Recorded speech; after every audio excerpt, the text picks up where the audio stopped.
বাইতুল মুকাররম জাতীয় মসজিদের সম্মানিত খতিব মুফতি মাওলানা আব্দুল মালেক মাদ্দাজিউল আলী আমাদের মাঝে উপস্থিত হয়েছে। মেহেরবানি করে যে সকল ভাইয়েরা পিছনে অবস্থান করছে, রাসূল সাল্লাল্লাহু আলাইহি ওয়াসাল্লামের এই সিরাত মাহফিলে আপনারা সৌন্দর্য রক্ষা করতে মেহেরবানি করে সকলে এগিয়ে বসে পড়ি।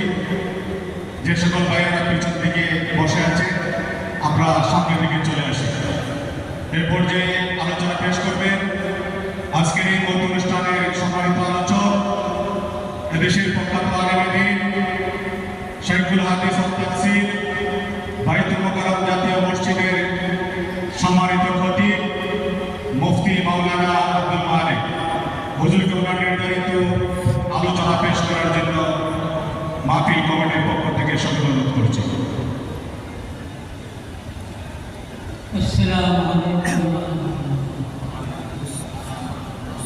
আলহামদুলিল্লাহ নাহমাদুহু ওয়া নাস্তাঈনুহু ওয়া নাস্তাগফিরুহু ওয়া নু'মিनु বিহি ওয়া নাতাওয়াক্কালু আলাইহি ওয়া না'উযু বিল্লাহি মিন শুরুরি আনফুসিনা ওয়া মিন sayyi'ati a'malina।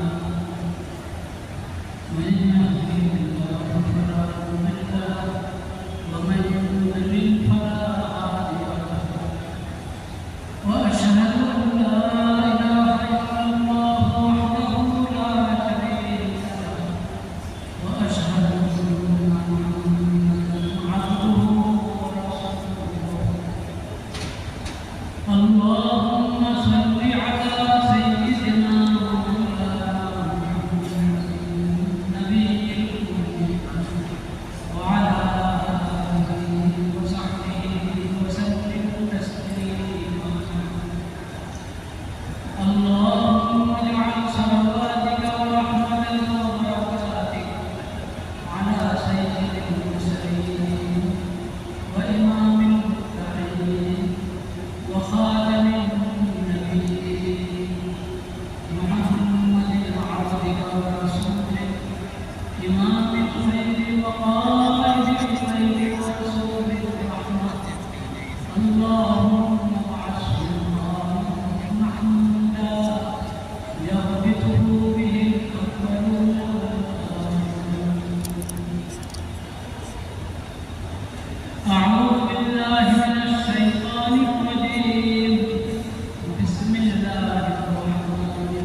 لقد من الله على المؤمنين إذ بعث فيهم رسولا من أنفسهم يتلو عليهم آياته ويزكيهم ويعلمهم الكتاب والحكمة وإن كانوا من قبل لفي ضلال مبين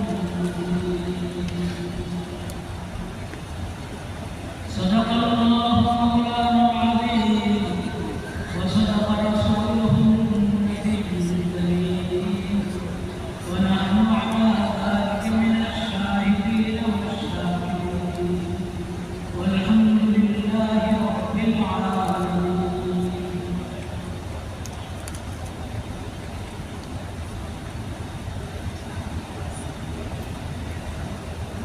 الله رب العالمين আল্লাহ রাব্বুল আলামিন আমাদেরকে নবী করিম সাল্লাল্লাহু আলাইহি ওয়াসাল্লামের পবিত্র জীবনী, তার পবিত্র সিরাত, তার পবিত্র শিক্ষা নিয়ে আলোচনার জন্য, আলোচনা করার জন্য মসজিদের প্রাঙ্গণে, মসজিদের সেনে একত্র হওয়ার তৌফিক নসিব করেছেন। আলহামদুলিল্লাহ।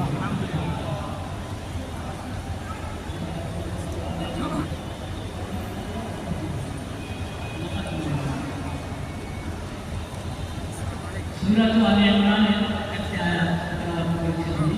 লাকাদ মান্নাল্লাহু আলাল মুমিনিন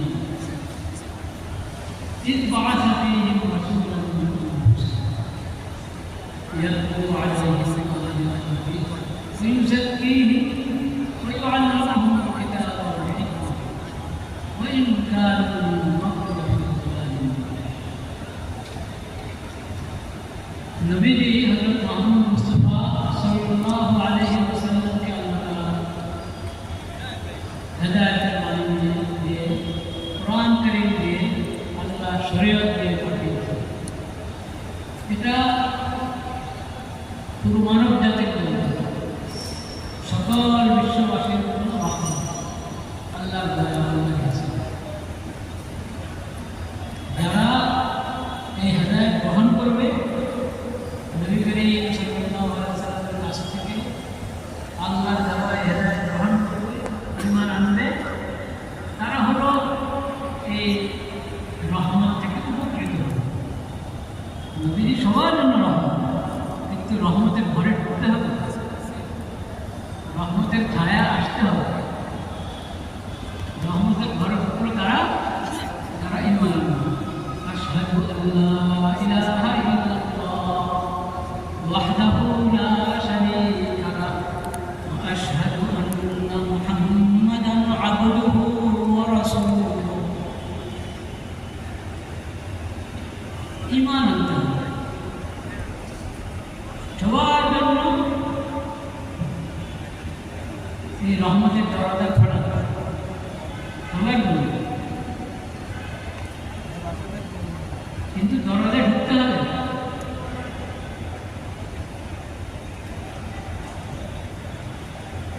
সবার জন্য উন্মুক্ত।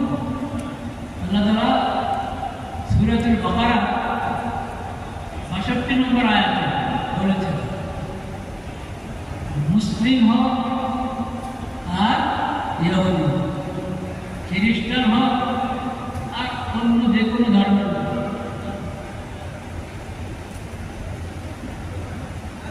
যে ঈমান আনবে আল্লাহর প্রতি, আখিরাতের প্রতি,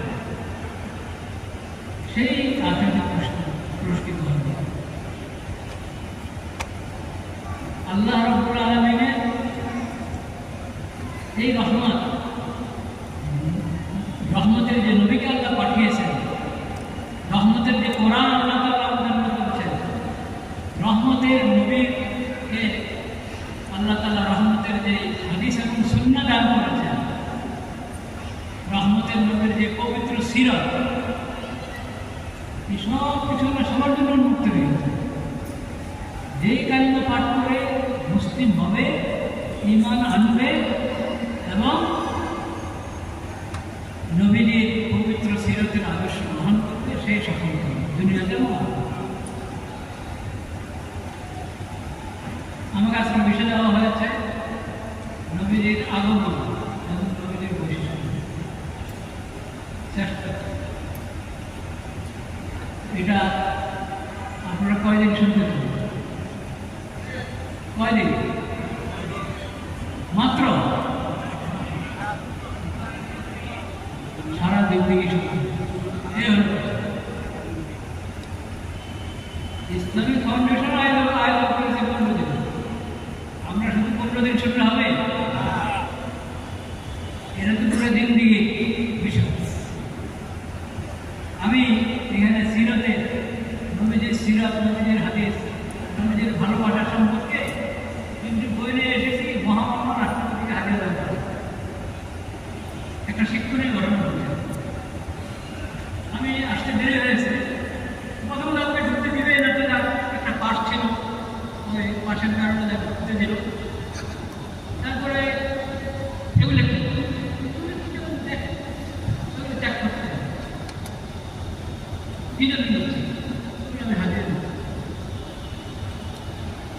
হাজির হবে এখানে। আমার জন্য এখানে নাম রেখে যায়,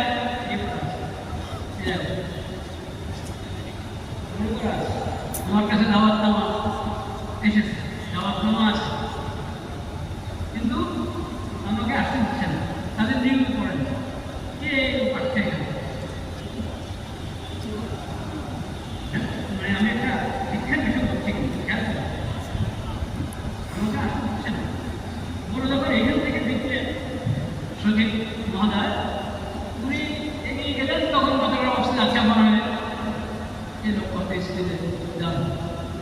এরপরে দেখা যেটা এখন মাননীয় মন্ত্রী উনি অসুস্থতা দাঁড়ানোর চেষ্টা করলেন, তারপরে মহামান্য রাষ্ট্রপতি উনি দাঁড়িয়ে সভা করলেন, তারপরে প্রতিমন্ত্রী উনি দাঁড়িয়ে সভা করলেন। আমার সামনে না, খতিবের সামনে, মোহাম্মদ আব্দুল মালিকের সামনে, বরং জাতীয় মসজিদ মুতাকাব্বির খতিবের সামনে। এই যে আটকা পড়ে বন্ধু, এরকম মহামান্য রাষ্ট্রপতি প্রধানমন্ত্রী থেকে নিয়ে একবারে সাধারণ থেকে সাধারণ ব্যক্তি সবাই কিন্তু আখিরাতের দরজাতে আটকা পড়ে। ঠিক না ঠিক? সবাই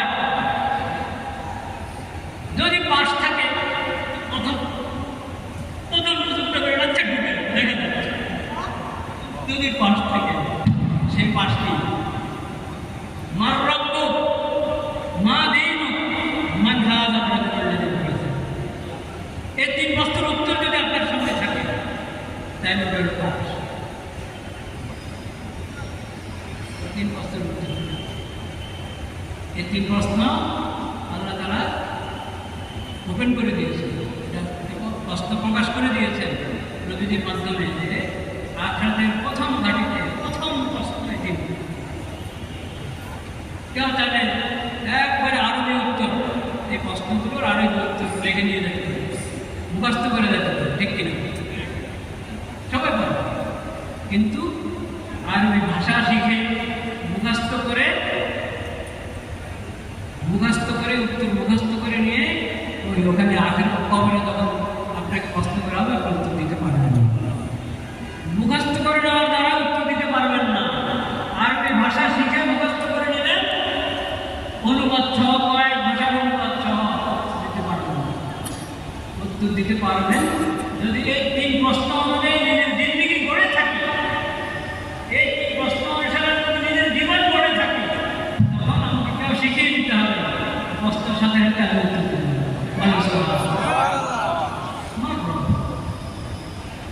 সকল অমুসলিম জানে আমাদের রবকে, সব অমুসলিম জানে, কিন্তু অমুসলিমের প্রশ্নে আসে না। মুসলমানরাই হিমশিম খাদ্য করে গিয়ে যে নিজের জীবনকে আল্লাহ আমার মাহবুব একমাত্র আল্লাহর ইবাদত করেছে, একমাত্র আল্লাহ দেওয়া শরীয়ত জেনেছে এবং হযরত মুহাম্মদ মুস্তাফা সাল্লাল্লাহু আলাইহি সাল্লামকে আখিরি নবী হিসেবে আল্লাহর পক্ষ থেকে প্রেরিত রাহমাতুল লিল আলামিন হিসেবে, সাইয়্যিদুল মুরসালিন হিসেবে গ্রহণ করেছে, তার শরীয়ত সুন্নাহকে গ্রহণ করেছে।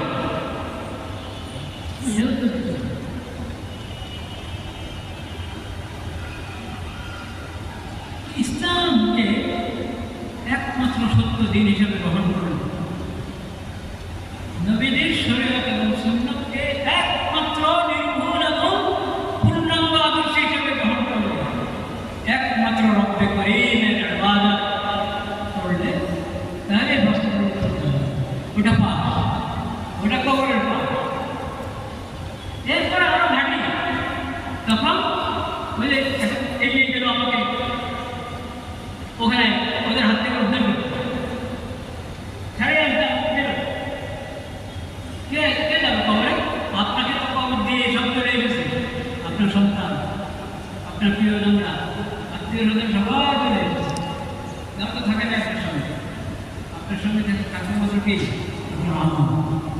তখন অগ্রসর হবে সালাত, তখন অগ্রসর হবে সালাত, তখন এগিয়ে যাবে আপনার জন্য যাকাত, এগিয়ে যাবে আপনার জন্য সদকা খায়রাত, এগিয়ে যাবে আপনার জন্য এগিয়ে যাবে আপনার জন্য এগিয়ে যাবে নবীদের সুন্নাহ। তবে ওনারে ওখানে করছে না, যখন প্রথমে আটকানো তখন কয়েকটা করছে আমাদের ক্ষতি ভুল, তখন এই আমল ওনারে তো মুসল্লি, পাঁচটি মুসল্লি, সালাতে এখন পাঁচটি মুসল্লি, আপনার রোজা এসে বলবে আপনার বসে রোজা রাখতে না, কোরআন এসে বলবে তারা কোরআন শুনেছে, তাহাজ্জুদে কোরআন পড়েছে, আপনার জন্য এই আমল পদে আপনার পৌঁছানো হবে। তো সেখানে আখিরাতের জীবনে সবচেয়ে বড় জায়গা হলো হাসর ময়দান। কি কবর, কবর থেকে যখন পুনরুত্থান হবে বালাসি বাজার মন, একবারে মুক্ত থেকে সবাই পড়ে নাকি পড়েনি বালাসি বাজার মন, মৃত্যুর পরে আবার দ্বিতীয় জীবন হবে। টাকাটা দিতে হবে না, হ্যাঁ উঠে যাওয়ার কোন দিকে যাচ্ছে মনে যেন একবারই সব জানাস না, সবাই জমা হয়ে যাচ্ছে। হিসাব কিতাবের পরে না একটা কিছু হবে, জান্নাত বা জাহান্নাম। হিসাবই তো শুরু হচ্ছে, হিসাবই তো শুরু হচ্ছে না। কি কঠিন পরিস্থিতি হাসার মধ্যে, কি গরম, এত ঘাম ঘামে সাঁতরাবে কাওয়ানোর পরিস্থিতি হবে, কিন্তু কঠিন অবস্থা। জমিনে গরম, সূর্যের তাপ, যেখানে পাওয়া রাখছে সেখানে গরম, কঠিন অবস্থা। দেখেন মানুষ বুঝে যে আচ্ছা হিসাব কিতাবের পরে জান্নাত থেকে তো আলহামদুলিল্লাহ, যাক যখন হোক হিসাব অপেক্ষা করি, কারণ জাহান্নামের শাস্তি থেকে তো হাসর ময়দানের এই কষ্ট কম। এটা তাত্ত্বিকভাবে মানুষ বুঝে, কিন্তু দেখছে তো পেরেশানি, কষ্ট শেষ নেই। তখন কষ্টের তারা করে করছে হিসাবটা হয়ে যাচ্ছে না। দেখেন যদি হিসাবের পরে চলে যাওয়া যাবে না, তাহলে আরো পরে কষ্ট হবে। সেটা জানা থাকা সত্ত্বেও নগদ কষ্টের আমাদের পর্যাপ্ত, কিন্তু এটা কি উদ্ধার হয়ে যাবে, হিসাবটা হয়ে যাবে, হিসাব তো শুরু হচ্ছে না। রব্বুল আলামিনের হুকুম ছাড়া হবে না। আল্লাহ নেবেন হিসাব সরাসরি এই হাসর ময়দানে, আল্লাহর সামনে সমাজে দাঁড়াতে হিসাব নেবে।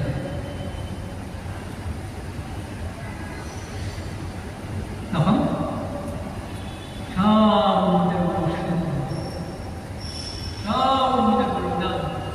নবীদের কাছে এই কঠিন পরিস্থিতি থেকে আমাদের উদ্ধার করতে পারেন, কিভাবে উদ্ধার হবে নবীদের কাছে, আজ আমাদের তারা কাছে যাবে, আমার দ্বারা হবে না। হ্যাঁ মাদিবা রব্বুনা মা লাম ইয়াগফির, আল্লাহ তাআলা আজকে এত নারাজ কখনোই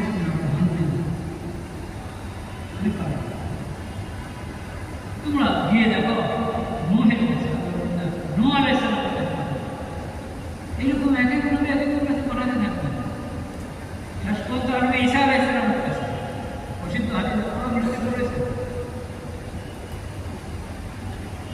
ঈসা আলাইহিস সালাম বলতেন আমার ধারণা তোমরা যাবো। ঈসা আলাইহিস সালামের পরে আর কে নবী, আখিরি নবী, সর্বশেষ নবী হযরত মুহাম্মদ মুস্তাফা সাল্লাল্লাহু আলাইহি ওয়াসাল্লাম, তার কাছে রহমতের এই নবী বলবেন আমি তোমাদেরকে বিশ্বাস করি। তিনি বলছেন আমাদের শ্রেষ্ঠত্ব নিয়ে কথা বলছেন, আমাদেরকে তো আল্লাহ তাআলা শ্রেষ্ঠ নবী উম্মত বানিয়েছেন, আমাদের খবর আছে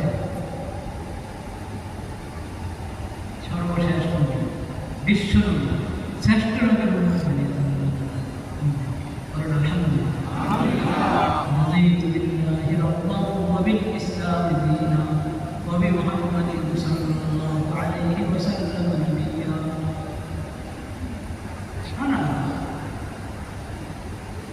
তখন নবী সুপারিশ সহিদে পড়ে যাবে, আল্লাহর কাছে দোয়া করতে থাকবে, আল্লাহর প্রশংসা করতে থাকবে।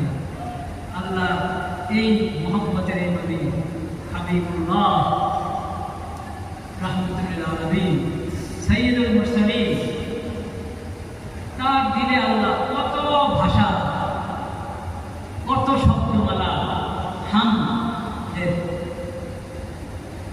ঢালতে থাকবেন, আর তিনি আল্লাহর প্রশংসা করতে থাকবেন। এক পর্যায়ে রব্বুল আলামিন বলবেন ইরফা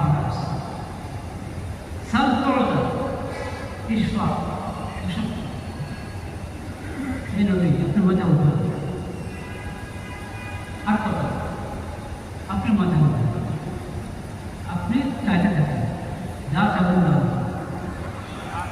আপনি যা চাবেন দেওয়া হবে। আপনি সুপারিশ করেন, আপনার সুপারিশ গ্রহণ করুন, আপনার সুপারিশ করুন। আমাদের নবীদের সৈয়দুল মুরসালিন, এটা তো আল্লাহ রাব্বুল আলামিন বিভিন্নভাবে প্রকাশ করেছেন। সর্বশেষ এটা প্রকাশিত হবে আখিরাতে। সব নবী বললেন যে যাও, শেষ আসতে হবে কার কাছে? আখির নবী মুহাম্মদ মুস্তাফা সাল্লাল্লাহু আলাইহি ওয়াসাল্লাম। তার প্রতি ঈমান যদি না রাখি সুপারিশ পাবো? হ্যাঁ,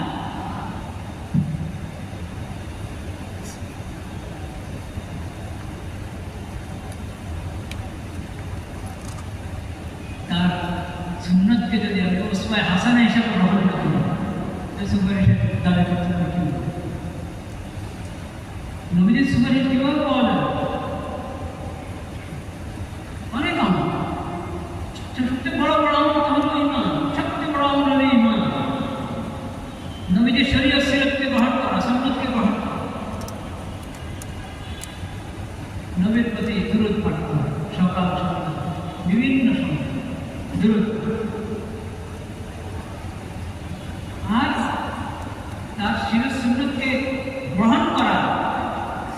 শুধু এটুকু না, নিজের জীবনের মধ্যে আমলে বাস্তবায়ন।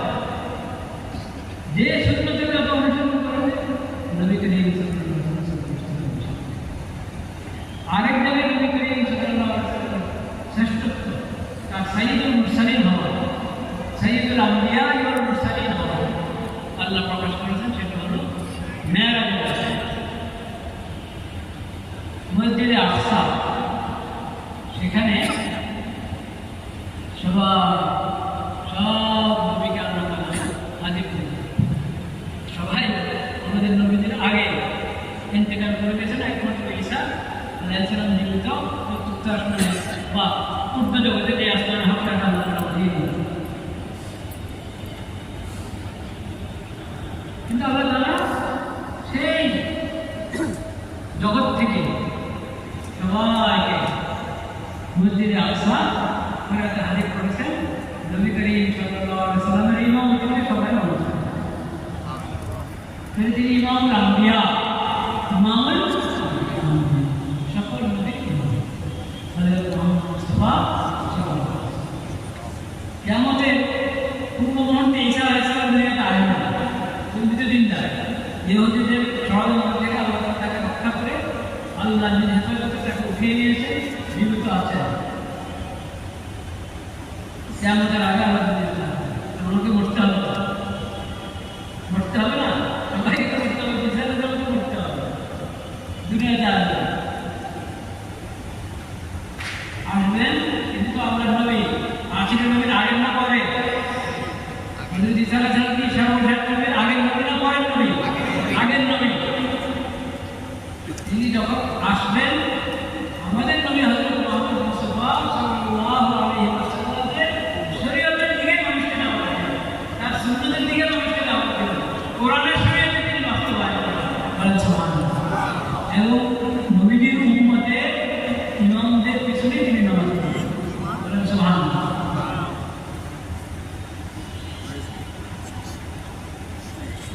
কত বড় সম্মান এই আখির নবী আল্লাহ রাব্বুল আলামিন।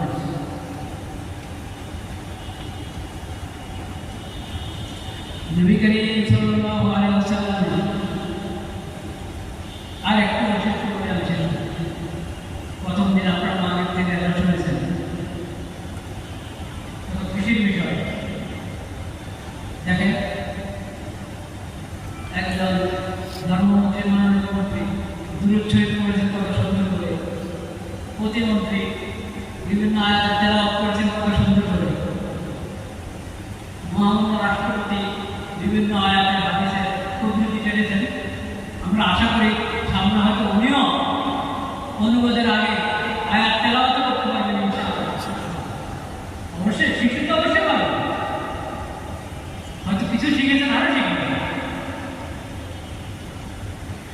আজকে এই সিরাত মজলিস থেকে আমরা এই অনুরোধ জানাচ্ছি বঙ্গভবনে প্রধানমন্ত্রীর কার্যালয় মন্ত্রণালয় এবং সচিবালয় তারা সরকারি উদ্যোগে একবারে পুরো দেশে এবং প্রবাসে যারা আছে সবাইকে কোরআন মাজিদ সহি শুদ্ধ তেলাওয়াত শেখানো অতি উদ্বুদ্ধ করেছে। ওটার ব্যবস্থা করতে হবে।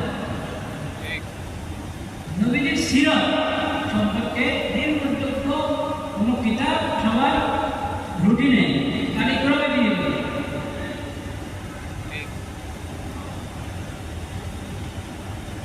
এবং মন্ত্রণালয় সচিবালয় এবং সংসদ ভবনের সকল সদস্য সবাইকে কোরআন মাজিদ সহি শুদ্ধ তেলাওয়াত শিখতে হবে।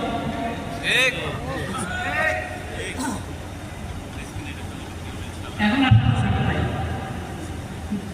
এখন সাংবাদিকের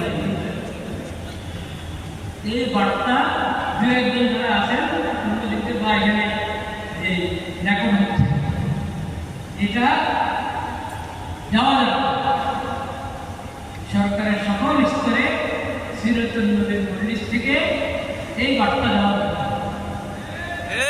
রাষ্ট্রের উদ্যোগে রাষ্ট্রের সকল সদস্য প্রশাসনের সকল সদস্য এবং জনগণ সবাইকে সহি শুদ্ধ কোরআন শেখা, নবীজির সিরাত জানা, নবীজির জন্ম থেকে নিয়ে তার ইন্তেকাল পর্যন্ত এবং নবীর জন্মের আগ থেকে নবীজির জীবন সম্পর্কে কত কিছু জানার আছে। জন্মের আগ থেকে নবীজির ইন্তেকালের পর থেকে নিয়ে এই পর্যন্ত এবং কেমন পর্যন্ত নবীজির সিরাত সম্পর্কে জানার অনেক কিছু আছে। নবীজির ৬৩ বছরের জীবন, তার মধ্যে আবার বিশেষভাবে নবুয়তে রিসালাতে খতম নবুয়তে ২৩ বছরের জিন্দেগি। এই নূর এটা তো শেষ হওয়ার জন্য আলোচনা পাঠানো, এই নূর তো সম্প্রসারিত হতে থাকে, এই নূর বাড়তে থাকবে। তো নবীজির সিরাত সরাসরি সিরাত যদি মনে করে দিয়ে আলোচনা বলতে শেষ করে দিবেন, এটা একটা অধ্যায় শেষ হয়ে যাবে। নবীজির সিরাত শেষ হওয়ার বিষয় না, আল্লাহ কোরআন যেরকম শেষ হওয়ার বিষয় না, নবীজির সিরাত শেষ হওয়ার বিষয়। নবীজির সিরাত পবিত্র সিরাত কারণ এটা চলতে থাকবে। নবীজির হাদিস, সুন্নাত এবং সিরাত, তার আনিত শরীয়ত, তার আনিত হেদায়েতের দিকে কোরআন কারীম এর আলো, এর নূর এবং হেদায়েত পবিত্রতা কেমন পর্যন্ত চলতে থাকবে। এটার বরকতে আমার কবর আলোকিত হবে, এটার বরকতে আমার জন্য হাসর মাঠ সহজ হবে, এটার বরকতে আমার আমল নামা ডান হাতে আসবে, এটার বরকতে মিজানের মধ্যে নেকির পাল্লা ভারী হবে, এটার বরকতে ফুলসিরাত সহজে পার হওয়া যাবে, এটার বরকতে নবী করিম সাল্লাল্লাহু আলাইহি ওয়াসাল্লামের যে জান্নাতের মধ্যে সর্বোচ্চ মাকামে নবীজি থাকবেন, সেই জান্নাতের মধ্যে পুরো উম্মত যাওয়া হবে ইনশাআল্লাহ। বলেন আলহামদুলিল্লাহ। সেটার জন্য ওই আলোটা নিতে হবে, ওই আলো নিতে হবে। আমি তো অভিভূত হয়েছি কিভাবে মহান রাষ্ট্রপতি তৈরি করবে। উনি চাইলে রাষ্ট্রপতিটা নাও ব্যক্তি জীবনে, পারিবারিক জীবনে, সামাজিক জীবনে কোরআনের বিধান বাস্তবায়ন করো, নবীজির সিরাত থেকে আদর্শ পালন করো, এটা ভুলেও বিশ্বাস করতে পারবেন না। কিন্তু স্পষ্ট ভাবে বলেছেন রাষ্ট্রীয় বলেছেন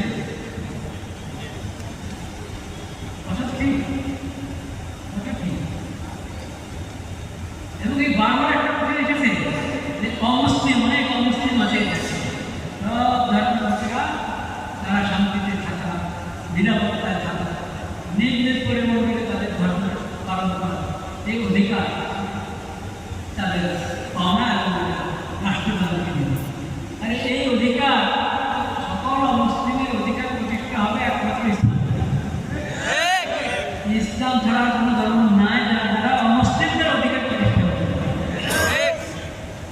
ইসলামের দ্বারা।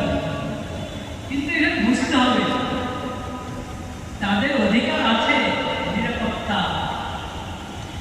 নিরাপদে থাকা, জানমালের নিরাপত্তা, ইজ্জতের নিরাপত্তা, তাদের নিজস্ব জীবনে তাদের ধর্ম মতে চলা, এই অধিকার। এটা ভুল বুঝবেন না, এটা সঠিক অর্থ, ইসলামের অর্থ বুঝতে হবে।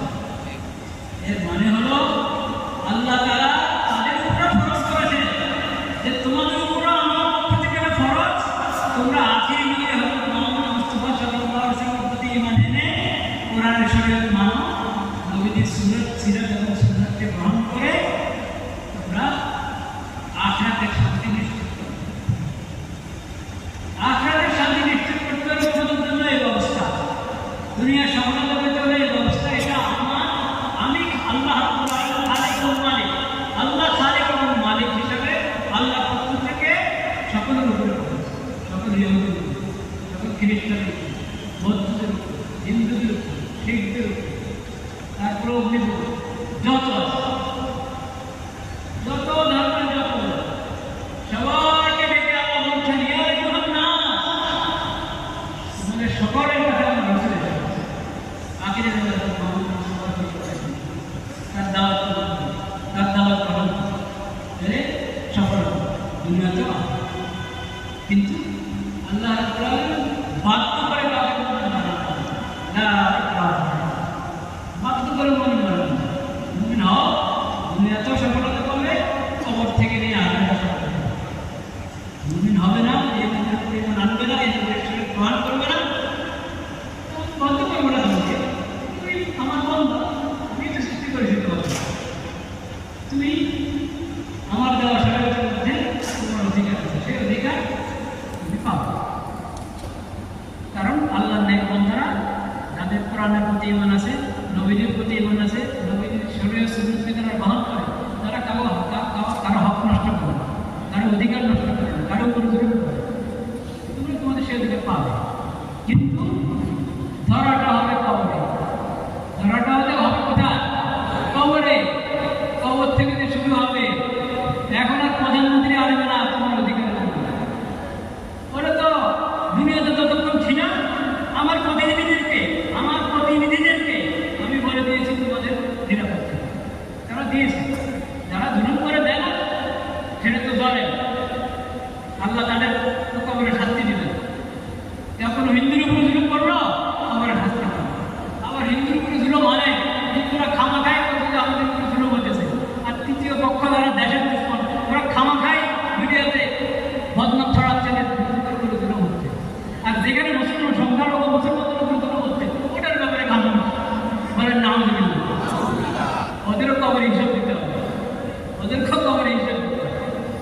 যাই হোক, বলতে চাচ্ছি এখন কবরে যখন আল্লাহ ধরবেন আমার নবীর উপরে ঈমান আনলেন না, আমার কোরআনের উপরে ঈমান আনলেন না, তখন মহামান্য রাষ্ট্রপতি, ধর্ম বিষয়ক মন্ত্রণালয়,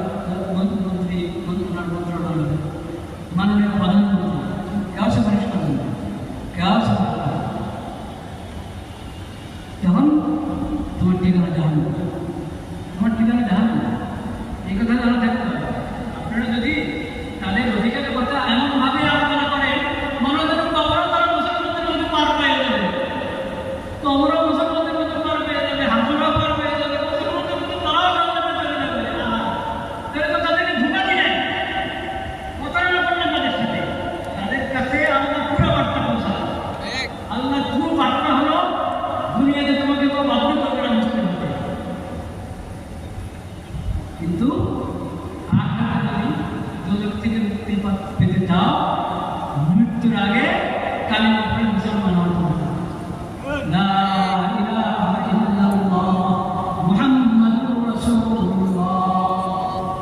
পড়েন কালিমা শাহাদাত, আশহাদু আল্লা ইলাহা ইল্লাল্লাহ ওয়াহদাহু লা শারীকা লাহু ওয়া আশহাদু আন্না মুহাম্মাদান আবদুহু ওয়া রাসূলুহু। কালিমা শাহাদাত কয়টা? মানে একটা, কয়েকটা আছে না কালিমা শাহাদাত? একটা পড়লেন, এটা তো নামাজে পড়েন নাকি? আর তাহিয়াতুল শরীফ পড়েন না? আযানের মধ্যে একটা কালিমা শাহাদাত আছে, এটা শুনবেন, মাগরিবের আযান, আযান, আশহাদু আল্লা ইলাহা ইল্লাল্লাহ আশহাদু আন্না মুহাম্মাদান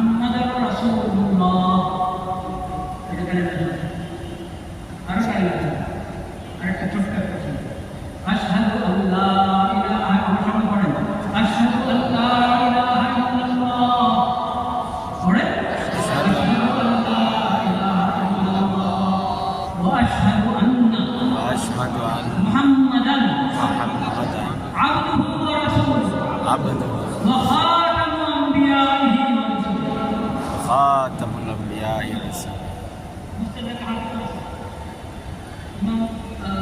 সাইয়েদনা খলিফাতুল মুসলিমিন আবু বকর সিদ্দিক রাদিয়াল্লাহু তাআলার উত্তম বান্দা।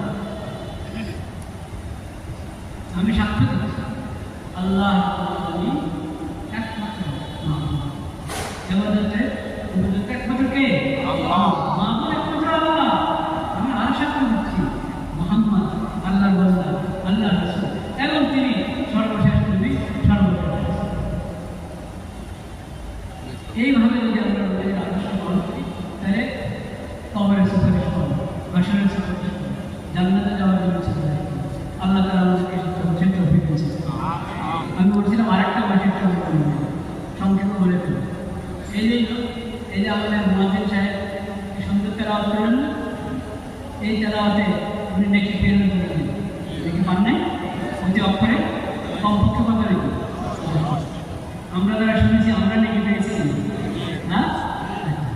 এই নেকি ওনাকে যিনি কেরাত শিখিয়েছেন তার আমল নামাও গেছে কিনা? ওনারটা কমায় না, ওনারটা ঠিক রেখে, ওনারটা ঠিক রেখে, ওনার ওস্তাদের আমল হয়ে গেছে, ওনার মার আমল না হয়ে গেছে, ওনার বাবার আমল হয়ে গেছে। ওনারা কার কাছে করে দেখবেন? আমার আমল নেই। এবার চিন্তা করেন যার কাছ থেকে আলিফ লাম মিম বিসমিল্লাহির রহমানির রহিম আলহামদুলিল্লাহি রাব্বিল আলামিন সূরা ফাতিহা থেকে নিয়ে সূরা নাস পর্যন্ত পুরো 30 পারা কোরআন 114 সূরা 6236 আয়াত, যে নবীর কাছে আমরা একটা শব্দ শব্দ করে শিখেছি, যে নবী শিখিয়ে গেছেন সেই নবীর আমল নামায় কি পরিমাণ সওয়াব একটা করে দেবেন না? এটা কোনো সীমা রাখা আছে? নবী করিম সাল্লাল্লাহু আলাইহি ওয়াসাল্লাম আপনি ডান পা দিয়ে ঢুকছেন মসজিদে, সব চলে গেছে কারো আমল নামায়। নবীর আমল। রাষ্ট্রের মধ্যে একটা ভালো কাজ আছে, সুন্দর একটা কাজ আছে, ছোট্ট একটা সুন্দর কাজ আছে। কতটা আস্তে আস্তে হচ্ছে আলহামদুলিল্লাহ। একটা রাষ্ট্রীয় অর্থনীতি নিরাপত্তার সাথে সবাই আমাদের মধ্যে করতে পারছে, এটাও তো রাষ্ট্রের অনেক বড়। কিন্তু এখনো রাষ্ট্রীয় পর্যায়ে নবীর সিরাতকে বাস্তবায়ন করার অনেক কাজ আছে। সেটা আমরা আশা করি ধীরে ধীরে হবে ইনশাআল্লাহ। কিন্তু যতদূর হচ্ছে রাষ্ট্রীয়ভাবে হচ্ছে আর ব্যক্তি পর্যায়ে হচ্ছে, কোনো আলেম রসিলা হচ্ছে, কোনো ইমাম রসিলা হচ্ছে, কোনো ফাউন্ডেশন রসিলা হচ্ছে, আর অন্য কোনো প্রতিষ্ঠানের রসিলা হচ্ছে।